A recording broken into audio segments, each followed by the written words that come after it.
नमस्कार, मी रायचंद शिंदे. आपण पाहताय आपला आवाज. तुम्हा सर्वांचं बातमीपत्रामध्ये मनपूर्वक स्वागत. सुरुवातीची बातमी आहे जुन्नर नगरपालिकेच्या गैरकारभाराच्या चौकशीची. जुन्नरचे माजी नगराध्यक्ष चंद्रकांत कदम यांनी राज्य सरकारकडे एक तक्रार केली होती. त्यानुसार उपविभागीय अधिकाऱ्यांच्या अध्यक्षतेखाली एक त्रिसदस्यीय समिती नेमली आहे.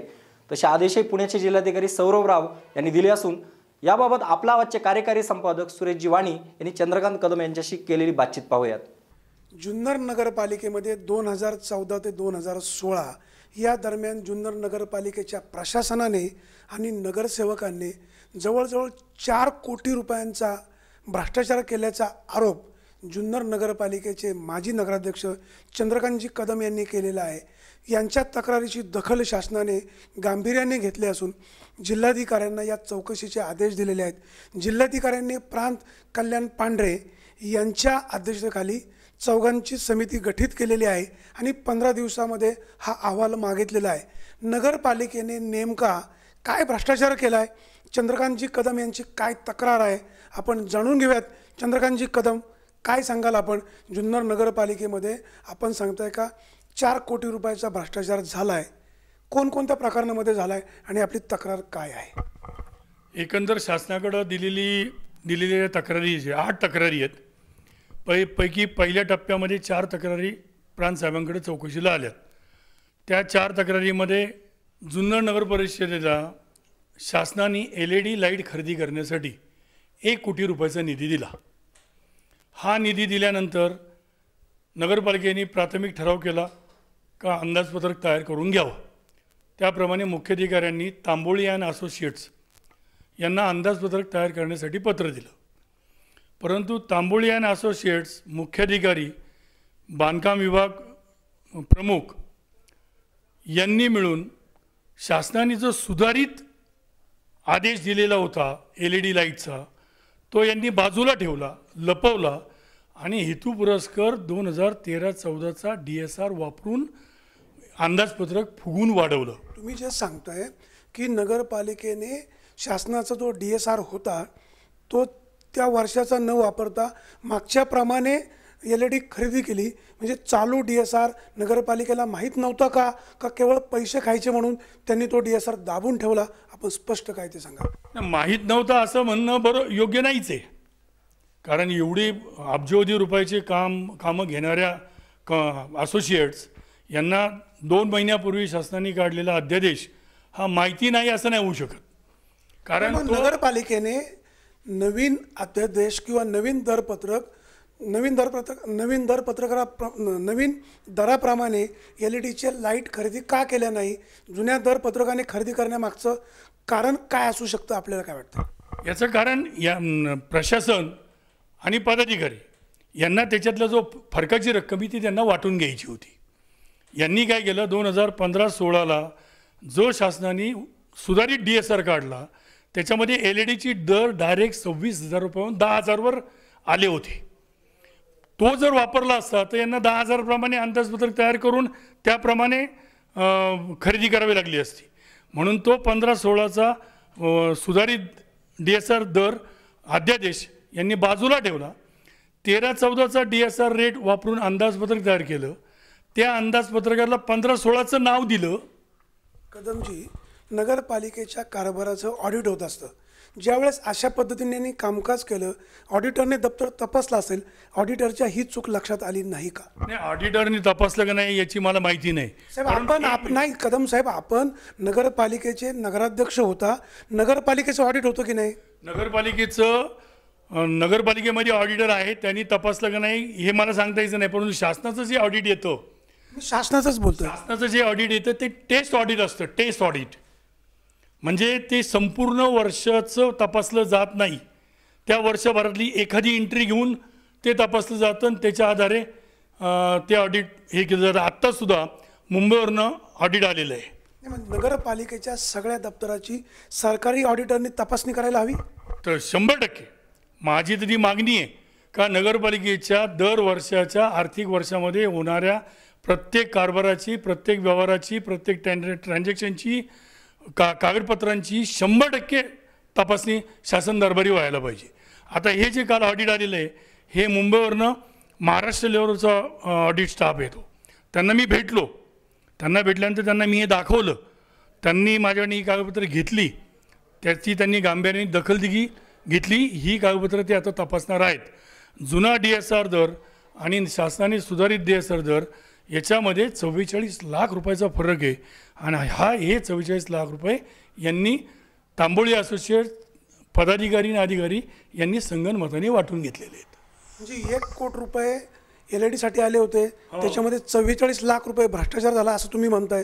सत्य काय आहे हे चौकशीमधनं बाहेर येईलच. तुम्ही दुसरा एक मुद्दा घेतलेला होता की रेन हार्वेस्टरमध्येही भ्रष्टाचार झाला आहे. काय नेमकी तक्रार आहे आपली? रेन हार्वेस्टर म्हणजे पावसाचं पाणी संकलन करणे हे एक शासनाचं धोरण आहे. त्याच्यासाठी रेन हार्वेस्टर युनिट याला सुद्धा शासनानेच निधी दिलेला आहे. या निधीतून 26 लाख रुपयाची यांनी निविदा काढली. याच्यामध्ये 1,91,000 रुपयाचा SS सिस्टीमचा फिल्टर म्हणजे स्टेनलेस स्टील ड्युअल फिल्टर म्हणजे डबल टाकी असते त्याला, ड्युअल फिल्टर असा त्यांनी अंदाजपत्रकात धरला आहे. परंतु बसवताना मात्र ज्या ठेकेदाराला यांनी ठेका दिला त्या ठेकेदारांनी स्टारलाईट कंपनीचा ज्याच्यावर 2162 असा कोड आहे त्या कोड असलेला स्टारलाईट कंपनीचा फिल्टर बसवला. त्या कंपनीकडनं मी त्याचे दर मागवले तर त्यांनी मला त्याची 14,000 रुपये किंमत दिली. म्हणजे यांनी अंदाजपत्रकात धरताना 1,91,000चा धरला, तो बसवायला पाहिजे होता 1,91,000चा, परंतु तो न बसवता मात्र यांनी फक्त 14,000 रुपयाचा बसवला. ज्याचे फोटो त्याच्यानंतर जी कंपनीचा कोड हे सर्व फोटो मी शासन दरबारी दिलेले आहेत. रेन हार्वेस्टर प्रकल्प जो नगरपालिकेने राबवलेला आहे त्या प्रकल्पामध्ये नगरपालिकेने किती रुपयाचा भ्रष्टाचार केला आहे असा आपला आरोप आहे? कमीत कमी याच्यामध्ये 20 लाख रुपयाचा भ्रष्टाचार झालेला आहे. कारण 1,91,000 रुपयाची किंमत धरून त्यांनी बिलं काढलीत, परंतु त्यांनी युनिट बसवताना 14,000चं बसवले. म्हणजे जवळजवळ 1,70 1,75 तर एका याच्यात असे 9 युनिट म्हणजे 9 दुने 18 17 लाख रुपये ते हेच झाले. बरं, बोरिंग यांनी 8 ठिकाणी घेतले बोरिंग. त्या बोरिंगमध्ये मोटारी आत्ता टाकून ठेवल्यात. बरं, मोटारी टाकल्यात अशा ठिकाणी बोरिंग घेतलेत का त्या ठिकाणी लाईटच नाही. म्हणजे बोरिंग आजच्या आतमध्ये मोटारी टाकून 6 महिने झाले, 6 महिन्यात त्या मोटारी गंजल्या सुरू असतील. बरं, बोरिंग रेन हार्वेस्टर युनिटमध्ये बोर घेतल्यानंतर आतमध्ये मोटारी टाकायला पाहिजे का नाही हे सुद्धा मला माहीत नाही. पण जर टाकायच्या असतील तर ज्या ठिकाणी विद्युत व्यवस्था नाही अशा ठिकाणी तुम्ही त्या ठिकाणी मोटारी टाकल्या कशा? बरं, ज्या मोटारीची किंमत मार्केटमध्ये 5,500-6 हजार रुपये, त्या मोटारीची किंमत यांनी 17,000 रुपये धरून खरेदी केल्यात. बरं, मोटार ही जी ही वस्तू आहे ही DSRमध्ये नाही आहे. म्हणजे ज्या DSRच्या अंदाजपत्रकामध्ये DSRचा उल्लेख केला आहे त्याला मी आव्हान नाही देऊ शकत, परंतु ज्याचा DSRमध्ये उल्लेख नाही त्या वस्तूंचा मात्र यांनी मार्केटमध्ये त्याची इन्क्वायरी करून ते दराची शहनिशा करून त्या वस्तू खरेदी करायला पाहिजे. त्याच्यामध्ये पण 8 मोटरी घेतल्यात. 4-4.5-5 हजाराची मोटर 17,000ला घेतली. याच्यामध्ये पण 1.5-2 लाख रुपयाचा फरक पडला. बरं, बोरिंग यांनी अशा ठिकाणी घेतल्यात का नेहरू बाजारपासून ते बैल बाजाराच्या मध्ये जो जाणारा DP रस्ता आहे ते त्यांच्या लक्षातच आलं नाही. हा DP रोड आहे.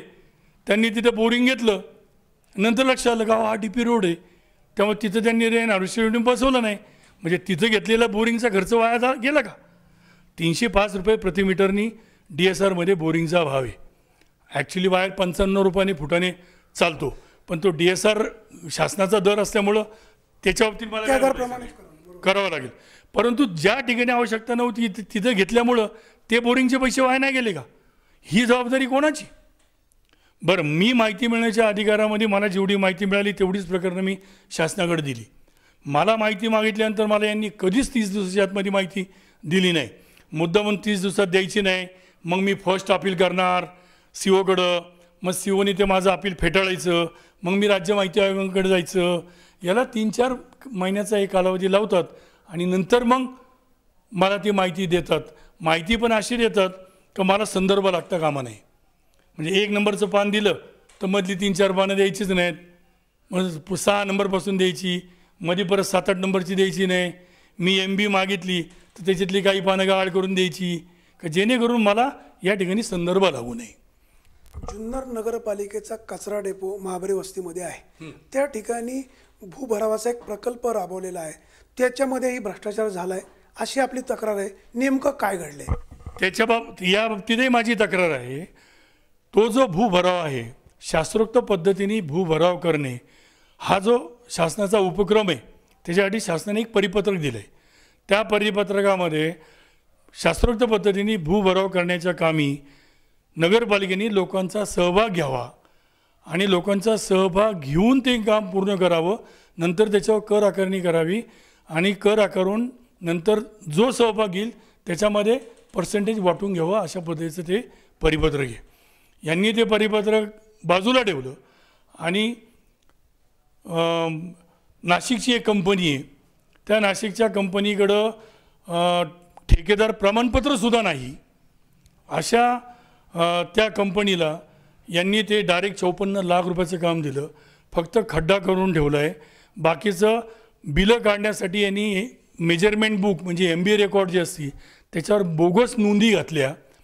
78, 80 ट्रक त्याच्यातनं डबर निघाले असं रेकॉर्डला दाखवलं आहे. ॲक्च्युली तिथे जाऊन पाहायला गेलं तिथे तर 10 ट्रकसुद्धा आत्ता डबर त्या ठिकाणी उपलब्ध नाही आहे. त्याचे फोटोसुद्धा मी शासनाकडे दिलेले आहेत, CD काढलेली आहे. अशा पद्धतीमध्ये फक्त खड्डा खाण्याचे 54 लाख रुपये यांनी बिल काढले. बरं, हा CO यापूर्वी पाथर्डीला होता, त्याच्या अगोदर कणकवलीला होता. या COनी हेच भूभरावाचं काम याच ठेकेदाराला जिथं कणकवलीला ज्या ठेकेदाराला दिलं त्याच ठेकेदाराला पाथर्डीला दिलं आणि त्याच ठेकेदाराला जुन्नरला दिलं. अशा पद्धतीने ही निविदा आहे असं म्हणूच शकत नाही. ही निविदा शासनाने जी काढलेली ती स्वच्छ कामकाजासाठी स्वच्छ कारभारासाठी काढलेली आहे. परंतु निविदा फक्त हा CO दाखवतोय. आम्ही सगळं ऑनलाईन केलेलं आहे, त्यामुळं माझा याच्यामध्ये काही सहभाग नाही. परंतु असं नाही, हे पहिले एकत्र बसतात. कदमजी, तुम्ही जे मगाशी म्हणालात की संतोष वारोळे यांनी एकाच ठेकेदाराला 4 ठिकाणची कामं दिलेली आहेत. ही निविदा सिस्टीम तुम्हाला माहीत आहे. जर त्यांचं लो एस्टिमेट आला असेल तर त्यांना काम देणं COची चूक काय? चूक म्हणजे ज्यावेळेस निविदा भरल्या जातात त्याच्या अगोदर यांची बैठक होती. म्हणजे मॅनेज करून निविदा भरल्या जातात? 100% मॅनेज करून पहिली चर्चा होते. ही निविदा मॅनेज कशी करता येते? निविदेच्या म्हणजे ऑनलाईन डॉक्युमेंट्स टेक्निकल बीड असतं. ज्यावेळेस टेक्निकल बीडमध्ये डॉक्युमेंट्स पाठवायचे असतात त्याच्या अगोदर यांची बैठक होते. त्या ठिकाणी कोणाला काम द्यायचं ठरलं जातं. त्या ठिकाणी ती चेन तू भरू नको, तुम्ही 3 जण भरा, हा तू आहे बरं, अशा पद्धतीने डिस्कस केलं जातं आणि CO बाजूला होतो. आणि मग ऑनलाईन पद्धतीने टेक्निकल बीडमध्ये डॉक्युमेंट्स भरली जातात. म्हणजे त्याच्यामध्ये प्रूव्ह करायला बा COचा याच्यामध्ये काही सहभाग आहे असं जरी दाखवता येत नसलं तरी प्राथमिकदृष्ट्या हे सिद्ध होतं का ज्या कणकवलीला ज्या कामाचं ज्या चीफ ऑफिसरनी जिथं जे काम दिलं त्यालाच पाथर्डीला तेच काम मिळतं आणि त्याला जुन्नरलाही तेच काम मिळतं. ही निविदेमध्ये एवढा म्हणजे अशा पद्धतीने इतका त्याला काय म्हणतो आपण संयोग असा कधी घडून येत नाही. ही निविदेमध्ये अख्ख्या महाराष्ट्रामध्ये कुणी कुठूनही निविदा भरतो. कदमजी, चौकशी अंती हे सगळं स्पष्ट होईल. ही निविदा मॅनेज झाली का यांनी कशा पद्धतीनं पैसे वाटून घेतलेत हे चौकशीतून स्पष्ट होईल. आपण चौथा एक गंभीर आरोप केलेला आहे की त्याची चौकशी. ही निविदा मॅनेज करणे हा या तक्रारीमधला महत्त्वाचा भाग नाही आहे. तो प्राथमिकदृष्ट्या तर ते सिद्ध होतोय, परंतु तो तक्रारीचा गाभा नाही. तक्रारीचा गाभा म्हणजे ऑन रेकॉर्ड यांनी पैसे खाल्ल्याचं स्पष्ट दिसतंय. स्पष्ट या एवढंच नाही तर याच्याविरुद्ध अनेक न्यायालयातसुद्धा मी दरवाजे ठोठवणार आहे. चौथी तक्रार यांनी जुन्नरमध्ये ज्या गटरीची कामं केलीत त्या गटरीच्या कामामध्ये अशा पद्धतीने का ठेकेदार नेमलेत. त्या ठेकेदारांनी 2 दिवसामध्ये JCBनी खड्डा घालायचा, 3ऱ्या दिवशी पाईप ढकलायचे, 4थ्या दिवशी चेंबर बांधायचा, 5व्या दिवशी बिल तयार. ज्या 50-50 वर्षापूर्वीच्या तोडीच्या गटरी होत्या. कदमजी, आपण जुन्नर शहरातले एक सुज्ञ नागरिक आहात. नगरपालिकेचे माजी नगराध्यक्ष आहात, ज्या ज्या ठिकाणी नगरपालिकेचं चुकतंय त्या ठिकाणी त्यांना एक सल्ला का दिला नाही की बाबा इथं चुकतंय, तुम्ही अशा पद्धतीनं काम करा? सल्ला द्यायचं काम माझं नाही आहे. मी आज एवढं हे करत असताना, मी या जुन्नर शहराचा नागरिक आहे. हे करत असताना मी लाखो रुपये कोर्ट कचेरीसाठी खर्च करतो. मला काय कोणी वर्गणी देत नाही. असं असताना मी या जुन्नर कदम शहराचा साहेब, तुम्ही कोर्टात जाणं, चौकशा करणं हे तुमचा प्रश्न आहे. मात्र जुन्नर नगरपालिका आपली आहे, जुन्नर शहर आपलं आहे. बाबांनो, मी नगराध्यक्ष होतो, तुमचं इथं चुकतंय, तुम्ही याच्यामध्ये बदल करा. या ठिकाणी पैसे खाल्लेत असं मला वाटतंय, दुरुस्ती केली नाही तर मात्र मी तक्रार करील. अशा प्रकारे सामोरे का गेला नाही? नाही, मला तशी आवश्यकता वाटली नाही. कारण त्यांनी माझ्यावर सुद्धा कोर्टाचा स्टे असताना सुद्धा त्यांनी जप्ती काढली होती.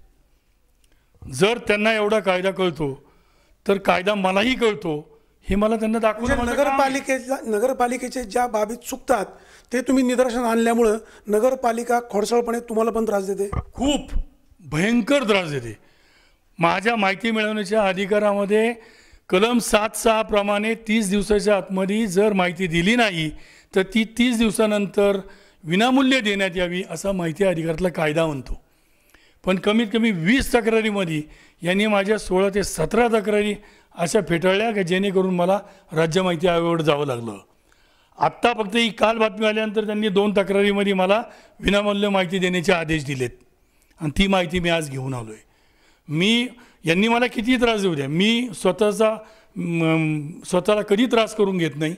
परंतु मला ज्या पद्धतीने जायचं त्या पद्धतीने मी गेल्याशिवाय राहत नाही. मी या जुन्नर शहराचा नागरिक आहे. या जुन्नर शहरातल्या नगरपालिकेची तिजोरी ही जनतेची तिजोरी आहे आणि ती जर कुणी लुटत असेल तर त्यासाठी मला जे जे करावं लागतं ते मी करतोय. कदमजी, तुम्ही जे विषय बाहेर काढतात हे विषय जनतेच्या हिताचे आहेत. जर याच्यामध्ये तथ्य असेल, या प्रकरणामध्ये अशाच प्रकारे नगरपालिका गोलमाल करत असेल तर आपला आवाजही आपल्या बरोबर असेल. आपण इतरही काही 4 तक्रारी केलेल्या आहेत, त्या तक्रारी काय आहेत? इतर 4 तक्रारी म्हणजे ETP प्लॅन्ट आहे, म्हणजे पाणी शुद्धीकरण करण्याचं जे केंद्र त्यांनी बसवलं त्याच्यामध्ये त्यांनी 44 लाख रुपयाचं बिल काढलं आहे. पण ऑनलाईन मी त्याची किंमत मागवली. 10,000 लिटरचं इथे युनिट आहे आणि 10,000 लिटरची ऑनलाईन प्राईस 7,80,000 रुपये. 7,80,000 रुपये कुठं आणि 44 लाख रुपये कुठं, हा कोणता फरक आहे बरं? ऑनलाईन प्राईस आहे ती, असं पण काय नाही. तुम्ही आत्ताही नेटवर टाका 10,000 लिटर पाणी शुद्धीकरण करण्याच्या युनिटची प्राईस मागा, बघा तुम्हाला आत्ता येईल प्राईस लगेच. बरं, हा चीफ ऑफिसर हा बी सिव्हिल झालेला आहे, हा हुशार आहे. त्यालाही माहिती आहे का इंटरनेटवर कोणत्याही वस्तूचे दर टाकले तर काही क्षणामध्ये त्याची प्राईस आपल्याला मिळू शकते. अशा वेळेस त्याचीसुद्धा ही जबाबदारी होती का जर नगरपालिकेचे पैसे वाचवायचे असेल तर भरलं गेलेले टेंडर, बनवलं गेलेलं इस्टिमेट हे मार्केटमधल्या दराशी हे मिळतं जुळतं आहे का नाही ही पाहण्याची सुद्धा जबाबदारी त्यांची आहे. जिजाऊ उद्यानाचं काम सुरू आहे, आपण सांगताय तेही काम निकृष्ट दर्जाचं झालं आहे, त्याही ठिकाणी भ्रष्टाचार झाला आहे. आपली तक्रार नेमकी काय आहे? जिजामाता उद्यानाची मी जी शासनाकडे तक्रार केलेली आहे त्या तक्रारची कागदपत्रं यांच्याकडे मी मागितलीत, यांनी मला अद्यापर्यंत दिलेली नाहीत. त्याच्यामुळं त्या कामाच्या निकृष्ट दर्जाच्याबद्दल मी आज त्याबद्दल काही मला बोलता येणं शक्य नाही. नगरपालिकेने काही प्लास्टिक बादल्या खरेदी केल्या होत्या, त्या संदर्भातही आपली तक्रार आहे की त्याही ठिकाणी भ्रष्टाचार झालाय, काय नेमकं घडलंय? 17 लाख रुपयाच्या यांनी बादल्या खरेदी केल्या. माझ्या माहितीप्रमाणे मी ज्यावेळेस आप्पालगड, अरुणशेठ गाजरे यांच्याबरोबर काम करत होतो त्यावेळेस आप्पासाहेब लगडांनी आम्हाला नगरपालिकेतून बॅगा वाटल्या होत्या, परंतु त्या बॅगाची सुद्धा ऑडिटमध्ये आमच्याकडनं वसुली झाली. माझं म्हणणं असं आहे का 17 लाख रुपयाच्या बादल्या घेऊन वाटण्याची कायद्यामध्ये प्रोव्हिजनच नाही, हा पहिला विषय. आणि दुसरी गोष्ट, 13,000 बादल्यांची यांनी खरेदी केली, त्या बादल्या वाटण्याचा कुठेही यांनी ठराव केला नाही. आणि माहिती मिळवण्याच्या अधिकाराखाली ज्यावेळेस मी माहिती मागवली त्यावेळेस त्यांनी मला जी बादल्या वाटपाचा जो बंच दिला, याला वाटली त्याला वाटली, त्याच्यामध्ये सगळ्या बोगस वाटप आहेत. एकेका घरामध्ये 4-4 बादल्या 4-4 जणांना वाटल्यात, रस्त्यावरच्या कोणाच्याही सह्या घेऊन ते दिल्यात. त्या बादल्या नेमक्या कशासाठी वाटल्या? लोकांना कचरा गोळा करण्यासाठी. एक पांढऱ्या कलरची, निळ्या कलरची बादली आणि एक लाल कलरची बादली, एक ओला कचरा. कायद्यामध्ये तरतूद नसताना अशा प्रकारचं काम करण्यात नगरपालिका धाडस कसं करते? नाही, आता का हा जो चीफ ऑफिसर आहे याला असं वाटतं का मी खूप हुशार आहे आणि माझी कुणीही वाकडी करू शकत नाही. याच्या विरुद्ध पाथर्डीला सुद्धा तक्रारी झाल्या. पाथर्डीला अँटी करप्शनमध्ये याची इन्क्वायरी चालू आहे. अँटी करप्शन ब्युरोनी त्या ठिकाणी तिथल्या तक्रारीमध्ये तथ्य आहे अशा पद्धतीचा सुद्धा अहवाल दिलेला आहे, जो अहवाल मी आत्ता माहिती मिळवण्याच्या अधिकाऱ्याला मागितलेला आहे. कणकवलीमध्ये सुद्धा याच पद्धतीने यांनी कामं केली. तिथे सुद्धा शासनाकडे याच्याबद्दल इन्क्वायऱ्या चालू आहेत. त्याच्यामुळं तो स्वतःला फार हुशार समजत असेल, मी जे करतोय ते करेक्ट करतोय आणि म्हणूनच तो कधी कधी काही ठिकाणी तो चुका करून गेला. जसं एखादा चोर असतो, त्याला वाटतं मी फार हुशारीने चोरी करतो, पण तो कुठंतरी ते त्याचा एखादा पुरावा ठेवून जातो. आज त्यांच्या दुर्दैवाने हे ते पुरावे ठेवून गेले. ही सिंपल आहे ना. हा कागद अगदी 10वीच्या मुलाला जरी दाखवला तर त्याला पण समजतं का 15-16च्या अंदाजपत्रकाप्रमाणे अंदाजपत्रक बनवलं पाहिजे. ते त्यांनी 14-15च्या बनवलं. बरं, 14-15, 13-14चं अंदाजपत्रक आणि 15-16चं याच्यामध्ये 44 लाख रुपयाचा फरक आहे. 44 लाख रुपयाचा फरक. कदमजी, जुन्नर नगरपालिकेवर मागच्या 5 वर्षामध्ये काही काळ राष्ट्रवादी काँग्रेसची सत्ता होती, काही काळ शिवसेनेची सत्ता होती. या भ्रष्टाचारामध्ये राष्ट्रवादी काँग्रेस, शिवसेना दोघंही समसमान सहभागी आहेत का, काय सांगाल आपण? नाही, आता राष्ट्रवादी किंवा सेना हा विषय चर्चेचा नाही आहे. दोन्ही पक्षाचे नगरसेवक या नगरपालिकेमध्ये होते, परंतु जे नवीन नगरसेवक येतात त्यांना काहीही माहिती नसतं. जे जुने नगरसेवक असतात, जे मुरलेले असतात, ते याच्यामध्ये सामील असतात. बाकीची लोक फक्त सह्या करतात. आजही जे नवीन निवडून आलेले आहेत त्यांना काही समजत नाही. तिथं जायचं, नाश्ता करायचा, चहा प्यायचा, हजेरी पत्रकावर सह्या करायच्या. आपण कुठं सह्या करतोय, काय करतोय, कुठं सह्या घेत आहेत, काही माहिती नसतं. आणि मग कुठंतरी अशा प्रकारे प्रकरणं बाहेर आली का मग त्यांना संसार आपण त्यात अडकलो आहे. याच्याबाबत प्रत्येक नगरसेवकांनी, नवीन आलेल्या नगरसेवकांनी माहिती करून घेणं गरजेचं आहे, अभ्यास करणं गरजेचं आहे. आणि अभ्यास केल्यानंतरच जर आपल्या मनाला ती गोष्ट पटली तरच त्या ठिकाणी त्या ठरावाला पाठिंबा द्यायचा का नाही हे ठरवणं गरजेचं आहे. कदमजी, आपण मगाशी म्हणाला गरज पडली तर मी या संदर्भामध्ये न्यायालयात जाणार आहे. यांच्यावर गुन्हे दाखल करून या प्रकरणाची चौकशी व्हावी असं आपल्याला वाटत नाही का? 100% वाटतं. प्रत्येक याच्यामध्ये प्रत्येक तक्रारीच्या प्रकरणामध्ये ठेकेदार वेगळा आहे, त्याच्यानंतर डमी ठेकेदार वेगळे आहेत, त्याच्यानंतर टेक्निकल तांत्रिक मान्यता ज्यांच्याकडून घेतली जाते, तांत्रिक मान्यता देणाऱ्या अधिकाऱ्यांची कामं नाहीत. ज्या वेळेस तुमच्याकडं तांत्रिक मान्यतेला हा प्रस्ताव पाठवला जातो, नगरपालिका 2% त्या ठिकाणी फी भरते तांत्रिक मान्यतेची.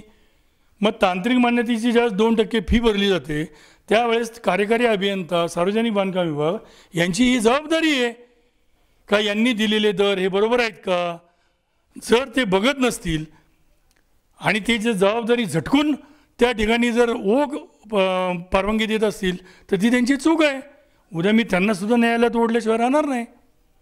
भूभरावाच्या प्रकरणामध्ये आदल्या दिवशी तांत्रिक मंजुरीला प्रकरण दाखल केलं आणि दुसऱ्या दिवशी 11 वाजता मंजुरी. मग 44 लाख रुपयाच्या कामामध्ये त्यांनी 2% फी घेऊन त्यांनी त्या तांत्रिक मान्यतेमध्ये काय पाहिलं. त्यांच्या विरुद्ध सुद्धा मी त्यांनासुद्धा मी कोर्टामध्ये ओढल्याशिवाय राहणार नाही. कदमजी, तुम्ही केलेल्या तक्रारीमध्ये समजा तुमच्या दुर्दैवाने काही तथ्य आढळलं नाही आणि नगरपालिकेने आपल्या विरोधात आबरून नुकसानीचा दावा ठोकला तर आपली भूमिका काय असेल? मी त्याला सामोरं जायची माझी तयारी आहे. परंतु ज्या वेळेस मी कागदावर माझी तक्रार लिहितो त्यावेळेस त्याच्यामध्ये तथ्य असल्याशिवाय मी अशा पद्धतीने बोगस तक्रार कधी मी करत नाही. जर मी 8 तक्रारी केल्या असेल आणि 8 तक्रारीमधल्या 4 तक्रारीमध्ये जरी तथ्य सापडलं तरी ते तथ्य सिद्ध झालंच ना. पुणे जिल्हाधिकारी सौरभ राव यांनी या प्रकरणाची चौकशी सुरू केलेली आहे. कल्याण पांढरे या चौकशीचे प्रमुख आहेत. 15 दिवसात याबाबतचा अहवाल द्यावा लागणार आहे. या समितीच्या कारभारावर आपण समाधानी असाल का? 100%. कारण ज्या वेळेस इथून मागं मी ज्यावेळेस शासनाकडे चौकशी केली होती, तक्रारी केल्या होत्या, त्याच्या चौकशीसाठी फक्त एक सदस्यीय समिती नेमली होती. मग त्या अधिकाऱ्याच्या मनावर कोणाला कसा कल द्यायचा हे असतं. परंतु ज्या वेळेस प्रांतसाहेब, कार्यकारी अभियंता सार्वजनिक बांधकाम जुन्नर, त्याच्यानंतर टाउन प्लॅनिंग ऑफिसर आणि आळंदीचे मुख्याधिकारी, ज्यावेळेस 4 अधिकारी त्या ठिकाणी चौकशीसाठी येतात त्यावेळेस प्रत्येक तक्रारीवर प्रत्येकाला आपलं स्वतंत्र मत त्या ठिकाणी नोंदवावं लागेल. कदमजी, नगरपालिकेची निवडणूक पार पडून काही महिने लोटलेले आहेत. जुन्नर शहराच्या या सत्ता केंद्रामध्ये काही राष्ट्रवादी काँग्रेसचे, काही शिवसेनेचेच मंडळी निवडून आलेले आहेत. काय 4 महिन्यामध्ये नगरपालिकेचा कारभार कसा चालला आहे? काही सुधारणा झाली का? आपल्याला काय वाटतं? 4 महिन्याच्या कारभारामध्ये आत्ताशी एक मीटिंग झाली आहे. त्या मीटिंगचा अजेंडासुद्धा माझ्याकडे आहे. मी प्रत्येक यांच्या मीटिंगवर लक्ष ठेवून आहे. ते मी माझं कर्तव्य समजतो म्हणून मी लक्ष ठेवून आहे. आता या मीटिंगमध्ये असे ठोस काय निर्णय झालेले नाहीत. परंतु आता गावामध्ये जे नगरपालिकेने फ्लेक्सबोर्ड लावलेत, थकबाकीदारांची त्याच्यावर या नावं लावलीत आणि बदनामी करायचं काम चाललं आहे. लोकांनी त्या ठिकाणी घरपट्ट्या भरल्या पाहिजेत या मताशी मी 100% सहमत आहे. परंतु याचा अर्थ असा नाही का तुम्ही लोकांची नावं फ्लेक्सबोर्ड लावून त्यांची बदनामी कराल. कायद्यामध्ये नगरपालिका, महाराष्ट्र नगरपालिका अधिनियम 1965मध्ये जर एखाद्याकडं थकबाकी असेल तर ती वसूल कशी करायची याबाबत कायद्यामध्ये तरतूद आहे. कदम साहेब, ज्यावेळेस आपण नगरपालिकेच्या प्रशासनाने चांगलं कामकाज केलं पाहिजे अशी अपेक्षा व्यक्त करतो, त्यावेळेस पाणीपट्टी, घरपट्टी जे काही कर असतील ते भरणं आपली जोखीम नाही का? आणि अशा प्रकारची वसुली करताना समजा अगदी वाजंत्री लावले तरी नगरपालिकेची चूक काय? नाही, चूक आहे ना. उद्या याच्यात जर एखाद्याला सहन नाही झालं, माझी बदनामी झाली, एखाद्याने सुसाईड केलं तर तुम्हाला कायदा दिलेला आहे. तुम्ही कायद्याच्या बाहेर जाऊन नाही हे करू शकत, कायद्याच्या बाहेर जाऊन वसुली नाही करू शकत. उदाहरण मी तुम्हाला एक वेगळ्या पद्धतीचं देतो. उद्या जर हातभट्टीकडनं जर समजा गव्हर्नमेंटला रेग्युलर दारूपेक्षा जर 10 पटीने टॅक्स मिळत असेल तर तुम्ही हातभट्टीला कायदेशीर मान्यता देऊ शकता का? नाही देऊ शकत. कदमजी, आपण नगराध्यक्ष होता, मग नगरपालिकेच्या ह्या प्रशासनाने थकबाकीदार लोकांकडनं ही घरपट्टी असेल, बाकीचे कर असेल, ही वसुली कशी करायची? कायद्यात प्रोव्हिजन दिली आहे ना. काय कायदा आहे? का त्या ठिकाणी जप्तीची कारवाई आहे, जप्तीची कारवाई आहे, त्याचे निलाव करा तुम्ही त्या प्रॉपर्टीचे. मग ही प्रोसिजर काय नाही अडॉप्ट करत ते? उद्या तुम्ही गावागावामध्ये चांगल्या लोकांच्या याचे थकबाकीचे बोर्ड लावत. थकबाकी म्हणजे काय? त्यांचा गुन्हा आहे तो. थकबाकी एखाद्याची राहणं हा काय क्राईम आहे का? ठीक आहे, त्यांनी थकबाकी भरली असेल, एखाद्याची अडचण असेल, अडचणी सगळ्यांनाच येतात, म्हणून तुम्ही काय चौकात बोर्ड लावून काय त्याची बदनामी कराल? मी तर कालच सांगितलं, या लोकांनी एकत्र या आणि नगरपालिकेच्या विरुद्ध एक डिफर्मेशनची केस दाखल करा सीओच्या विरुद्ध.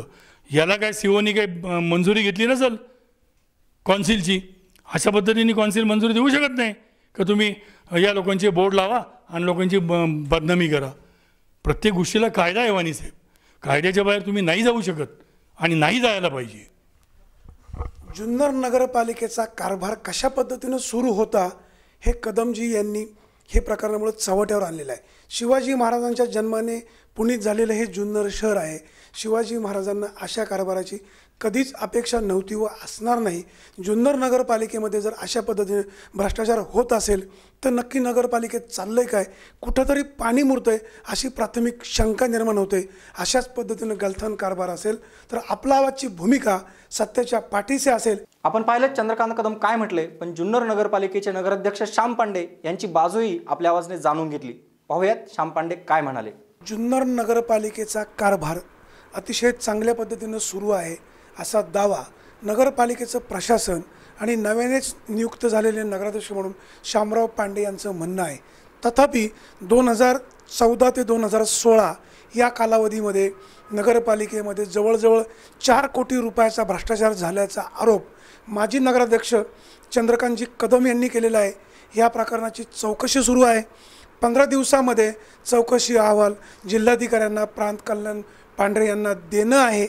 माझ्यासोबत जुन्नर नगरीचे नगराध्यक्ष श्यामरावजी पांडे आहेत.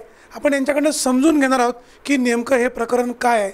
श्यामरावजी, जुन्नर नगरीचे माजी नगराध्यक्ष चंद्रकांतजी कदम यांनी नगरपालिकेच्या प्रशासनावर आणि तत्कालीन नगरसेवकांवरही गंभीर आरोप केलेले आहेत. 8 तक्रारीचे मुद्दे होते.